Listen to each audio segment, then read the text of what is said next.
인류가 가장 많이 쓰는 디바이스는 뭐냐. 지금 현재로서는 스마트폰인 것 같아요. 로봇은 어떻게 될 거냐. 로봇의 종류는 무궁무진하잖아요. 단순화된 인간의 노동을 대체할 수 있는 부분, 군사 용도. 그렇게 보면은 앞으로 10년 뒤 볼 때는 로봇은 인구보다도 많아질 수 있지 않나.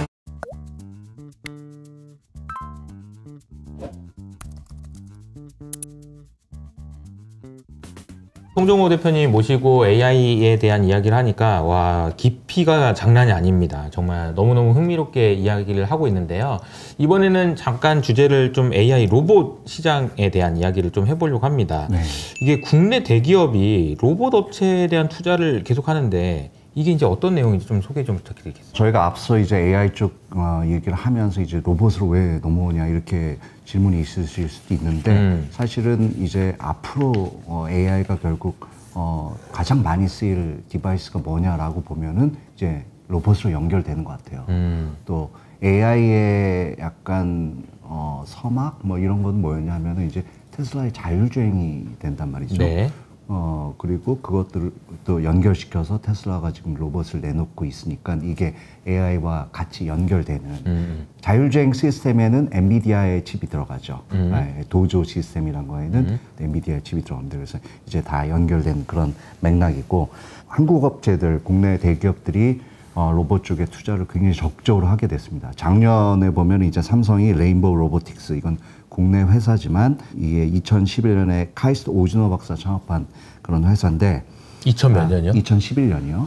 2011년. 네. 근데 이제 로봇이 이제 2010년 이후 보면은 글로벌하게 경쟁하는 거예요. 그래서 한국 업체다라고 보기보다는 이제 다 같이 이제 경쟁해 나가는 건데 실제로 2015년에 미국의 국방성 이제 다르파라는 데서 이 후쿠시마 원전 사고 이후에 우리가 로봇을 그런 사고 이런 데다가 투입하면 좋지 않긴 해서 여러 가지 어려운 과제들을 내놓고 이제 해결하는 정해진 시간 내에 뭐 문을 열고 뭐 여러 가지 작업들을 수행하는 그런 대회를 열었습니다. 그래서 2015년에 최종적으로 이 레인보우 로보틱스 로봇이 우승을 했고요. 그래서 이 회사는 이제 뭐 2족 보행, 4족 보행, 뭐 이렇게 4발 뭐 이런 실력도 있는데 최근에는 이제 협동 로봇, 그러니까 뭐 커피나 뭐 만들어주고 이런 서비스업 쪽에서 활용되는 그런 로봇 시장에 이제 진출을 해서 막 실용적인 활용성을 높여가던 그런 차에 있었는데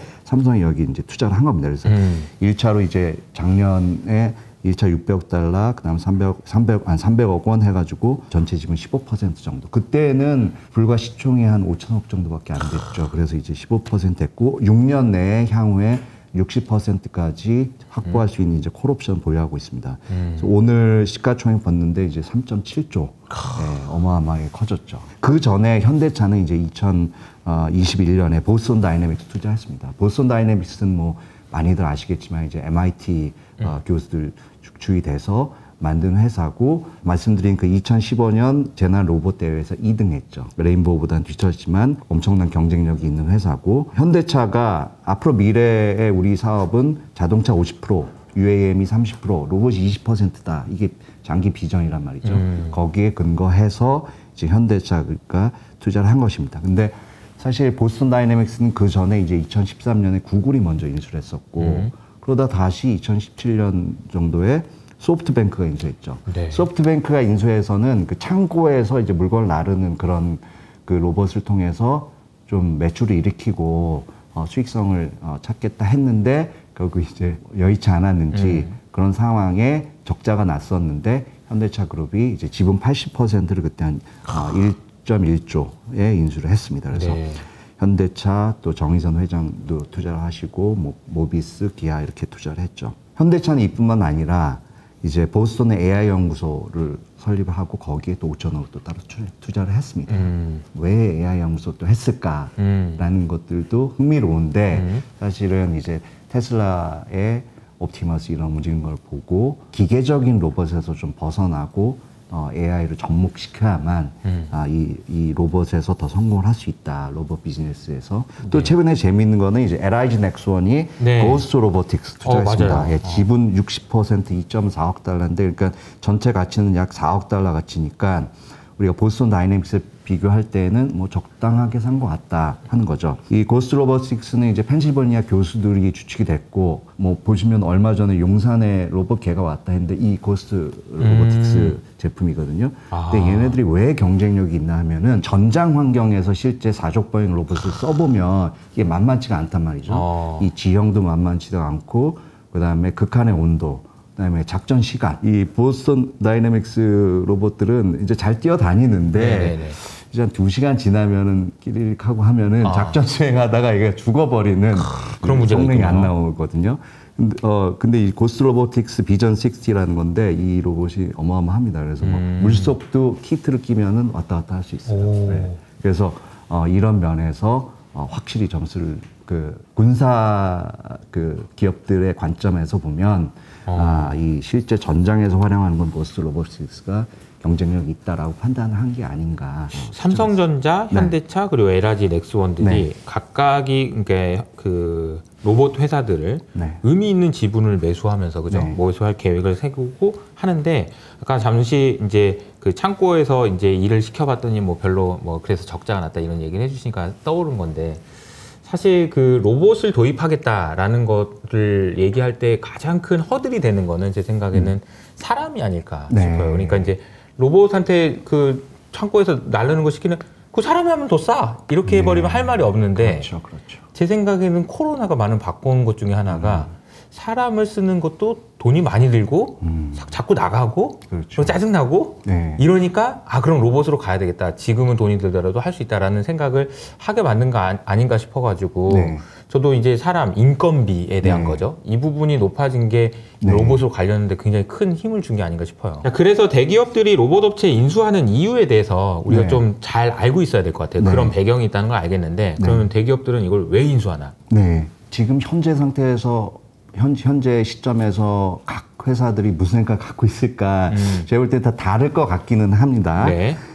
예를 들면 현대차는 운송 아무래도 회사 관점에서 보면 이제 라스트 마일 딜리버리라는 그런 부분이 있으니까 라스트 마일이라는 거는 마지막에 그죠? 이제 지금은 이제 쿠팡 이런 그 사람이 또 배달하고 이렇게 끝까지 되는데 문 앞까지 그럼 누가 할 것이냐 이런 부분에 대한 것도 앞으로 5년, 10년 놓고 보면은 조금 달라지지 않겠나 이렇게 보고 있고 삼성전자는 레인보우에 왜 투자했을까? 처음에는 협동 로봇 시장이 앞으로 10배 커질 거다. 뭐 이렇게 보니까 그런 것에 이제 초점을 맞춘 것일 수 있지만 이후의 흐름을 보면 휴머노이드 쪽으로 우리가 개발하겠다 이런 얘기도 하고 있어서 조금은 로봇 시장을 바라본 관점이 좀 달라졌다는 생각이 좀 들기도 하고요. 좀 더 멀리 이렇게 크게 보시는 것 같네요. 그렇죠? 그리고 이제 CES 같은 데 보면 삼성이나 LG나 다 이제 가전의 연장선상에서 혹은 헬스케어를 보조하는 그런 기구들 종류의 그런 로봇들도 내놨었거든요. 그래서 이런 것들은 좀 다 달라지는데 좀 주목할 것은 이 인류가 가장 많이 쓰는 디바이스는 뭐냐. 지금 현재로서는 스마트폰인 것 같아요. 그렇죠. 전 세계 인구가 이제 80억인데 연간 스마트폰은 10억 대 정도 팔립니다. 삼성, 애플이 1년에 2.5억 대씩 팔고 있어요.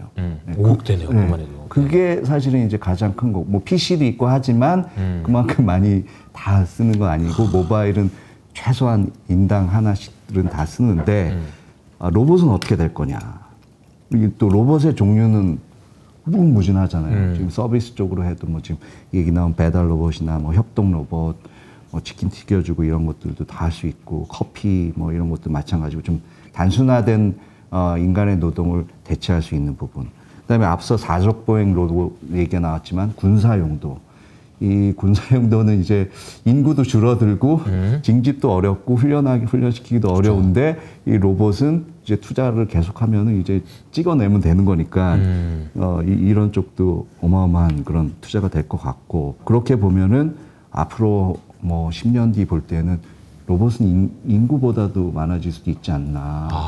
그런 생각을 좀 해볼 수 있을 것 같습니다. 테슬라를 보면서 또 많은 생각들이 바뀌었을 것 같아요. 맞아요. 그러니까는 이제 보스턴 다이내믹스 그 로봇 영상이 이제 뭐 유튜브에도 나왔습니다만 뭐 뛰다가 뭐 한 바퀴 돌고 하고 하면은 놀랍다 하지만 이걸 어떻게 구현하느냐라는 관점에서 보면 조금 어떻게 보면 그냥 미케니컬 깡통 로봇은 좀 그렇고 약간 이게 그냥 기계적인 그런 그게 더 많이 들어간 로봇이 아닌가 하는 생각을 하는 거고. 근데 반면에 옵티머스가 처음 나왔을 때 어정어정 거느니까 저게 뭐냐 그랬는데 기계공학 하시는 분들이나 로봇 쪽에서는 깜짝 놀랐거든요. 얘가 사람처럼 지금 기기 시작한 거야. 그러면은 한 6개월 지나면은 걷고 1년 지나면 뛰는 건데 이거는 이런 생각을 했단 말이죠. 그래서 지금 보면 실제 그런 상황이 발생을 했고 그러면 이 로보틱스를 어떻게 구현한 거냐라고 보면 테슬라의 자율주행처럼 그런 칩들이 들어가고 또 도조 시스템처럼 이런 서버에서 또 훈련을 시켜서 인간의 행동과 이런 것들을 학습시키고 모방해서 굉장히 자연스러운 그런 움직임들이 나오는 거죠. 자율주행 차에서 좀 어려운 용어로 SDV다. Software Defined Vehicle.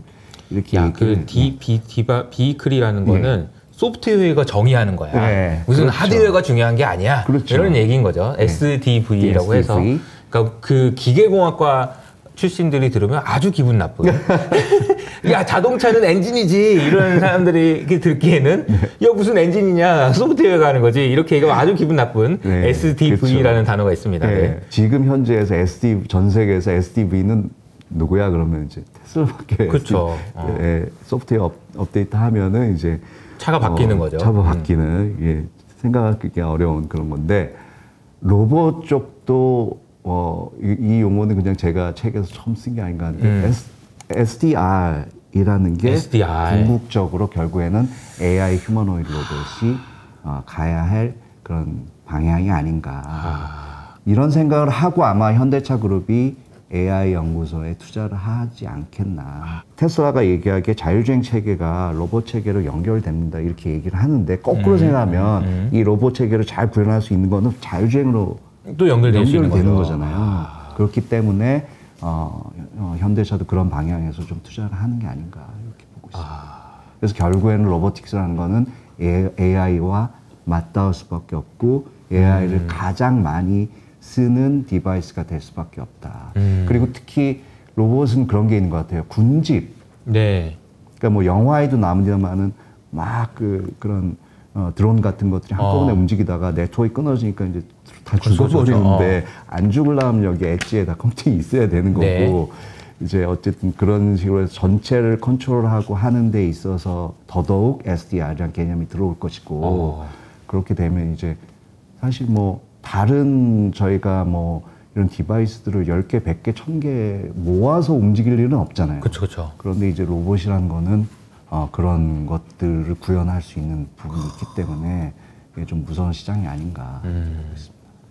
이게 제가 이제 대표님 얘기 듣다 보니까 로봇에 대해서 또 다시 생각해 봐야 되는 그런 부분들이 있는데 최근에 저도 얘기를 들어보니까 전쟁의 양상도 굉장히 많이 달라진다는 얘기를 하더라고요. 그래서 와, 그러니까 과거에는 우리 F-15, 뭐 F-30 뭐 해가지고 엄청나게 큰 전투기를 생각했었는데 그게 아니고 말씀하신 대로 스워밍이라고 해가지고 그냥 작은 드론을 확 보내가지고 근데 걔네들이 다 인터넷이 되는 애들인 거죠. 소위 말해 네트워킹이 돼가지고 그래서 그냥 가서 그냥 막 싸워버리면 오히려 더 얘가 더 세다 이런 얘기도 나오고 그래서 전쟁의 양성도 많이 바뀔 것 같고 군사나 이런 다 바뀔 것 같다는 생각도 들어요. 사실은 이제 코로나 이후 저희가 이제 우크라이나 전쟁 벌어지면서 그 입장에서 힘들었는데 여기에서부터 이제 드론이나 이런 것들이 전면에 나오는 그런 계기가 됐기 때문에 어떻게 보면 기술의 흐름하고 그게 이제 좀 맞닿아 있다 이렇게 볼 수 있죠. 여러분들도 한번 생각해 보시면 좋을 것 같은 게 첫 번째는 제시해 주신 얘기가 우리가 흔히 TAM이라고 하거든요. 이게 나중에 알았어. 네가 뭐 하는 사업이 나중에 커지면 얼만큼 커지냐? 라는 질문에 대한 얼만큼 커질 수 있어? 이 질문에 대한 대답을 아까 해주신 게 야, 스마트폰은 1년에 뭐 10억 대 팔려. 근데 뭐 5억 뭐 이렇게 팔려. 근데 로봇은 있잖아. 사람의 숫자만큼이 아니고 그 이상도 팔릴 수 있어. 이게 너무 소름 돋는 얘기인 것 같아요. 너무나도 큰 시장이라는 게 하나가 있는 것 같고 두 번째로는 이게 소프트웨어가 정의하는 로봇이야. 이게 되게 중요해. 이 말도 너무 와닿는 것 같습니다. 이게 그래서 그 얘기는 결국 또 AI 얘기예요. 그렇게 AI가 누구 거냐 이게 되게 중요한 거고 로봇도 결국 AI랑 연결되는 거고 다 이렇게 되는 것 같습니다. 제가 질문을 좀 더 좀 구체적으로 드리면은 국내 로봇 기업들은 또 어떤 기업들이 있고 괜찮은 건가요? 어때요? 작년에 상장한 회사 두산 로보틱스가 있습니다. 이거는 이제 글로벌 협동 로봇 시장에서 보통 중국은 좀 애매하기 때문에 중국 제외하고 이 통계를 해보면 5% 정도 차지하고 있습니다. 그래서 이 시장이 2030년까지 대략 한 15조, 20조 이렇게 커질 것이다라고 전망을 하는데 이 시장에서 강자는 이제 유니버설 로보틱스 여기가 50% 가까이 갖고 있어요. 네. 뭐 역사나 이 기계적인 걸 구현하는 그런 것들이 이제 저희랑 어마어마하게 이제 경쟁력 차이가 있는데 이 회사는 2015년에 반도체 장비 기업 테라다인이 인수됐습니다. 그러니까는 현재 거래된 시가총액은 없는 거죠. 테라다인이 시가총액 160억 달러 정도 되고 있고요. 두산 로보틱스 연간 생산하는 그 협동 로봇은 3,200대. 그러니까는 5%, 50%니까 10배 정도 하면은 유니버설 로보틱스는 대략 뭐 32,000대 이렇게 생산한다. 이렇게 보시면 되겠어요. 전 세계 협동 로봇은 그러면은 대략 한 6만 대 이상 이렇게 된다 이렇게 보시면 되겠습니다. 이런 회사들이 또 시장에 거래가 되고 하면서 사실은 시가총액이 굉장히 높아요. 근데 사실은 좀 매출을 더 키우고 여기에서 수익성도 개선시켜야만 이런 것들이 유지가 될 수 있지 않나. 지금은 장기적인 그 성장 가능성을 보고 여기에 상당히 어떻게 보면 시장에서는 기대를 많이 하고 프리미엄을 많이 주는 상황이다 이렇게 볼 수가 있고. 상장되어 있지는 않지만 지금 네이버를 저희가 또 얘기 안 할 수 없죠. 그래서 네이버 랩스가 이제 자회사인데 2017년에 분사를 했습니다. 그래서 여기에서 이제 자율주행이나 뭐 디지털 트윈 이런 것들을 연구를 하고 그럼 네이버가 웬 로봇이냐 뭐 이런 그러게요. 쉽게 질문할 수 있는데 이 회사의 답변은 이렇습니다. 이제 네이버의 DNA에 연결이 있다. 그래서 결국에는 디지털 세상의 여러 가지 서비스들이 현실 세계에도 연결되어야 되고, 그리고 또 연결이라는 거는 클라우드나 이런 통신 체계를 통해서 또 연결이 되고 하기 때문에 이것이 바로 네이버 랩스의 미션이다. 이렇게 설명을 하고 있습니다. 그 네이버의 신사호 1784라는 데 가면은 이제 로봇들이 막 돌아다니고 이제 각 미션을 수행을 하고 여기서 데이터를 또 쌓아 나가고 또 클라우드를 통해서 이게 공유가 되고 하고 있죠. 그리고 뭐 각 세조인가요? 이 데이터 센터를 두셨는데 여기에는 이제 뭐 가로 세로 이런 로봇들이 이 엄청난 뭐 축구장에 뭐 몇십 개 되는 그런 데이터 센터에서 돌아다니면서 일을 수행을 하고 하는 데 있어서 그런 데이터들이 계속 모이고 기술력들이 모여가는 네이버 랩스 이 석상욱 대표는 이제 MIT에서 공부를 하시고 여기에 또 유명하신 그 김상배 교수님이 지금 고문으로 와 있습니다. 김상배 교수님은 치타의 아버지.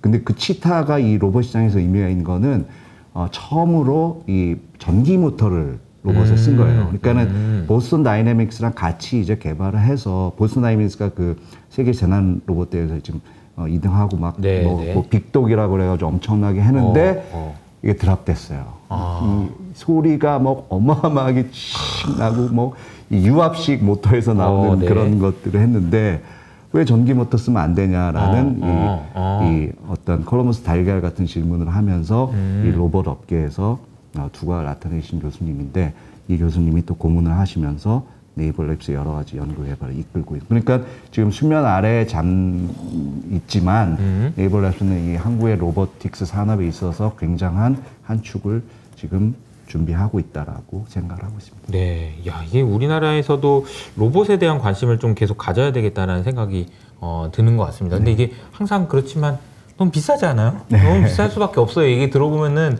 너무 비싼 가격에 거래될 수 있을 것 같아서 쉽게 접근하기 좀 어려울 것 같긴 한데 그래도 장기적으로 보면은 좀 그 가능성이 있다 이렇게 봐야 되겠죠? GTC에서 보면은 굉장히 그 디즈니에서 개발했다고 그랬나요? 귀여운 로봇이 나가지고 젠슨한테 와가지고 너무 그 이런 걸 보고서 저는 와 이런 것도 집에 하나씩 이제 하나씩 두겠구나. 강아지 알레르기가 있으신 분은 이제 그럴 수도 있고 엄청나게 퍼질 수 있고 또 재미나는 게 요즘에 사과값이 엄청나게 비싸잖아요.